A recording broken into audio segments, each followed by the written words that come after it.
Hello everyone, I am सुगम। Welcome back. तो कैसे हो आप सब? आई होप आप सब अच्छे होगी। स्वागत है आप सभी का आपके अपने एसपी स्टडी यूट्यूब चैनल पर। तो गाइस यहाँ पर आज हम देखने वाले हैं कि बिल्कुल स्टार्टिंग से आप इंग्लिश बोलना कैसे सीख सकते हो। ठीक है, तो गाइस आपके कई सारे ऐसे कमेंट्स आ रहे थे कि जिन सेंटेंसेस को हम रोज़ाना बोलते हैं उनको हम इंग्लिश में कैसे बोले, इस तरह के वीडियोस बनाइए। ठीक है, तो गाइस यहाँ पर कुछ हम most important daily use sentences देखेंगे जिनको आप रोज़ाना बोलते हो। तो गाइस इस वीडियो में आप एंड तक बने रहें। फर्स्ट सेंटेंस है कि किसी का दिल मत दुखाओ। ठीक है, अगर इस तरह से आपको कहना हो तो इसको हम इंग्लिश में कहेंगे don't hurt anyone. Don't hurt anyone, किसी का दिल मत दुखाओ, किसी को हर्ट मत पहुंचाओ। ठीक है, तो क्या बोला जाएगा? Don't hurt anyone. हर सेंटेंस को यहीं पर आप याद करते चलिए।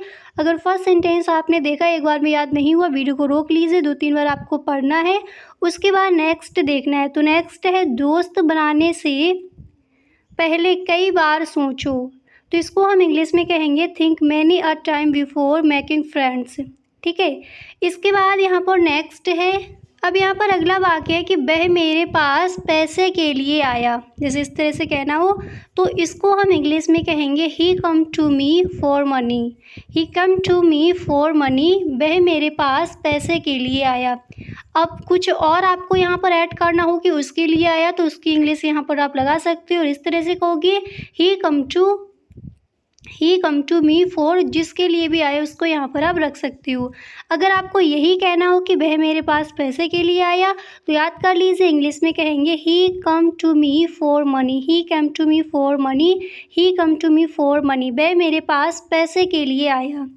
नेक्स्ट है कि मैं दिल्ली से आ रहा हूँ। अब दिल्ली की जगह कोई और प्लेस आपको रखना है तो उसको आप रख सकते हो। तो इसको हम इंग्लिश में कहेंगे I am coming from Delhi. ठीक है, आपको कहना हो मैं कानपुर से आ रहा हूँ, तो इंग्लिश में कहोगे I am coming from Kanpur. मैं फरुखाबाद से आ रहा हूँ, I am coming from Farrukhabad. मैं देहरादून से आ रहा हूँ, I am coming from Dehradun. अगर यही कहना हो मैं दिल्ली से आ रहा हूँ, तो इंग्लिश में कहोगे I am coming from Delhi. ठीक है, अब जैसे आपको ये कहना हो मैं कल से काम करूँगा, मैं कल से काम करूँगा, तो इसको हम इंग्लिश में कहेंगे I will work from tomorrow. ठीक है, I will work from tomorrow, मैं कल से काम करूँगा। इंग्लिश में क्या बोला जाएगा? हम इस सेंटेंस को इंग्लिश में कहेंगे I will work from tomorrow. I will work from tomorrow, मैं कल से काम करूँगा। अगर आज से कहना तो यहाँ पर आप टुडे लिख सकती हो। ठीक है, इसके बाद यहाँ पर नेक्स्ट सेंटेंस क्या है उसको देखते हैं। तो जब भी कहना हो मैं कल से काम करूँगा, आप इंग्लिश में कहोगे I will work from tomorrow. ठीक है, अब नेक्स्ट यहाँ पर है कि इंग्लिश बोली जा सकती थी। इस तरह से कहना हो इंग्लिश बोली जा सकती थी, तो इसको हम इंग्लिश में कहेंगे English could be spoken. English could be spoken, English बोली जा सकती थी। आपको कहना है हिंदी बोली जा सकती थी, आप इंग्लिश में कहोगे हिंदी कुड बी स्पोकन। ठीक है, तो अगर आपको यही कहना हो कि इंग्लिश बोली जा सकती थी, तो आप इस सेंटेंस को अंग्रेजी में बोलोगे English could be spoken. English could be spoken, English बोली जा सकती थी। याद हो गया? इसके बाद यहाँ पर नेक्स्ट है कि खाना खाया जा सकता था। इस तरह से अगर कहना हो कि खाना खाया जा सकता था, तो इंग्लिश में कहोगे food could be eaten. Food could be eaten, खाना खाया जा सकता था। इंग्लिश में क्या कहेंगे? अब इसी सेंटेंस को आप 3 बार खुद से बोले कि food could be eaten, food could be eaten, food could be eaten, खाना खाया जा सकता था। ठीक है, और इंग्लिश बोली जा सकती थी, तो उसको हम इंग्लिश में क्या बोलेंगे? English could be spoken. खाना खाया जा सकता था, तो फूड कुड बी ईटन। अब इसी तरह से कुछ और भी आप सेंटेंसेस बनाइए, उनको भी आप इंग्लिश में ही बोलो। ठीक है, खुद से आप अभी सेंटेंस को आप बना सकती हो। नेक्स्ट है कि हम उत्तराखंड से हैं। अब जिस प्लेस से आप हो उसको यहाँ पर रख सकते हो।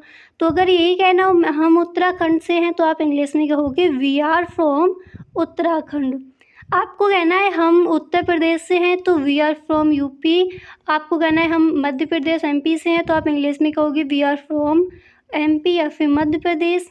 ठीक है, इस तरह से मैं उत्तराखंड से हूँ, तो we are from Uttarakhand. Next है यहाँ पर है कि मैंने ये तुम्हारे लिए किया। ये सेंटेंस अक्सर आप बोलती होगी, तो इसको हम इंग्लिश में कहेंगे I did it for you.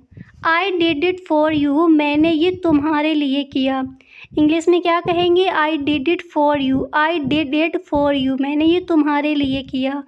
इसी तरह से यहाँ पर आपका अगला सेंटेंस क्या है उसको देख लीजिए। तो जब भी कहना हो मैंने ये तुम्हारे लिए किया, याद कर लीजिए इंग्लिश में कहोगे I did it for you, I did it for you, I did it for you, मैंने ये तुम्हारे लिए किया। ठीक है। अगर आपको इसकी जगह ये कहना हो वो कई दिनों से कोशिश कर रहा है कोई भी काम करने के लिए, तो इसको हम इंग्लिश में कहेंगे he has been trying for many days. He has been trying for many days, वह कई दिनों से ट्राई कर रहा है, वह कई दिनों से कोशिश कर रहा है। इंग्लिश में बोला जाएगा he has been trying for many days, he has been trying for many days, वो कई दिनों से कोशिश कर रहा है। इंग्लिश में कहोगे he has been trying for many days. अगर आपको ये कहना हो मैं तब से पढ़ रहा हूँ, तो इसको हम इंग्लिश में कहेंगे I have been studying since then. I have been studying since then, मैं तब से पढ़ रहा हूँ। ठीक है। इस तरह से जैसे मैं तब से पढ़ाई कर रहा हूँ या फिर मैं तब से पढ़ रहा हूँ, इस तरह से अगर कहना हो तो इंग्लिश में बोला जाएगा I have been studying since then. I have been studying since then, मैं तब से पढ़ रहा हूँ।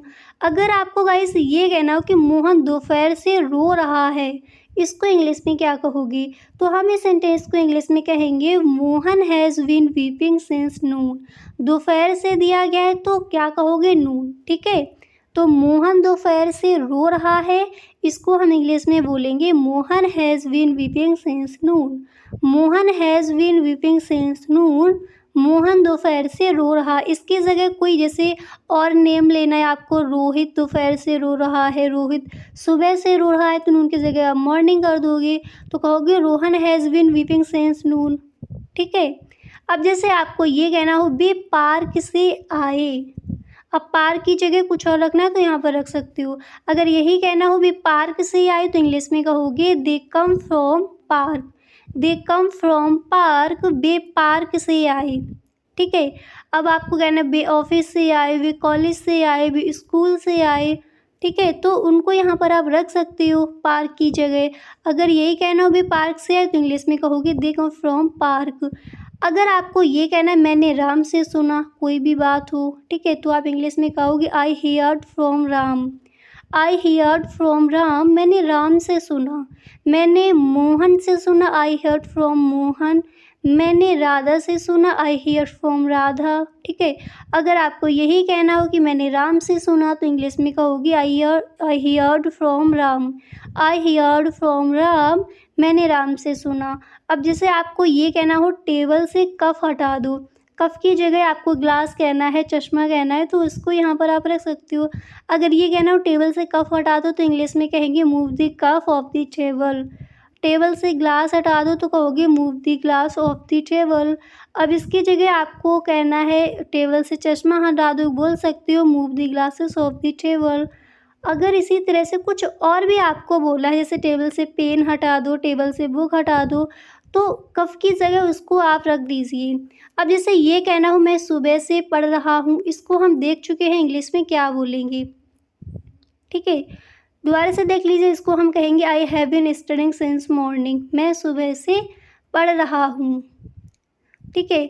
अब इसके बाद यहाँ पर आपका अगला सेंटेंस क्या है उसको देखते हैं। और गाइस अगर अभी तक आप इस वीडियो में बने हुए हो तो प्लीज़ एक बार सभी दोस्तों में आप इस वीडियो को शेयर ज़रूर कर दें। ठीक है। नेक्स्ट है कि वो कल से यहाँ है, तो इसको हम इंग्लिश में कहेंगे he has been here since yesterday. He has been here since yesterday, वो कल से यहाँ है। इंग्लिश में क्या बोला जाएगा? हम इस सेंटेंस को इंग्लिश में कहेंगे he has been here since yesterday. इसी सेंटेंस को 3 बार बोलिए, वो कल से यहाँ है, he has been here since yesterday, he has been here since yesterday, वो कल से यहाँ है। ठीक है। अब जैसे आपको ये कहना हो मैंने ये किताब से लिखा या फिर मैंने ये किताब से पढ़ा, तो अगर पढ़ना हो तो यहाँ पर नेक्स्ट और मीनिंग आपको रखनी है। अगर लिखा है तो कहोगे I wrote in from the book. I wrote in from the book, मैंने ये किताब से लिखा, लिखने की बात है। ठीक है। तो यहाँ पर क्या कहोगे इंग्लिश में? I wrote in from the book. मैंने ये किताब से लिखा, बुक से लिखा। इंग्लिश में बोलोगे I wrote in from the book, I wrote in from the book, I wrote in from the book, मैंने ये किताब से लिखा।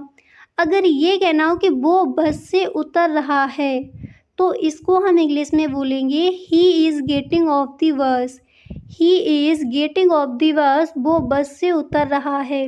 अब इसी सेंटेंस को आप 3 बार बोलिए ताकि कभी भूले ना। जब भी कहना हो वो बस से उतर रहा है, हम इस सेंटेंस को इंग्लिश में कहेंगे he is getting off the bus, he is getting off the bus, he has getting off the bus. अब बस की जगह आपको कुछ और रखना है तो उसको यहाँ पर रख लीजिए, ठीक है। इसी तरह से यहाँ पर आपका अगला वाक्य क्या है उसको देखते हैं। तो जैसे आपको ये कहना हो मम्मी 5 बजे से घर पर हैं, तो इसको हम इंग्लिश में कहेंगे mom is at home since 5 o'clock। Mom is at home since 5 o'clock, mummy 5 बजे से घर पर हैं। इंग्लिश में क्या बोला जाएगा? अब इसको आप 3 बार इंग्लिश में बोलिए ताकि कभी भूले ना कि mom is at home since 5 o'clock, mom is at home since 5 o'clock। आपको मम्मी की जगह कुछ और करना है, भाई 5 बजे से घर पर है, आप इंग्लिश में कहोगे brother is at home since 5 o'clock। अब आपको टाइम यहाँ पर अगर दूसरा बताना है तो उसको यहाँ पर आप रख सकते हो, ठीक है। तो इस तरह से हम इन सेंटेंसेस को इंग्लिश में कहेंगे। एक बार दोबारा बोलिए, mom is at home since 5 o'clock, mom is at home since 5 o'clock, फिर 5 बजे से घर पर हैं। क्लियर? इस तरह से। तो गाइस आज के लिए बस इतना ही, मिलते हैं नेक्स्ट वीडियो में। अगर सच में आपको ये वीडियो अच्छा लगा है तो please tell me in the comment box, और इस वीडियो को आप एक लाइक कर दें। चैनल पर अगर आप पहली बार आए हो तो चैनल को सब्सक्राइब ज़रूर कर लें। Okay, thank you so much.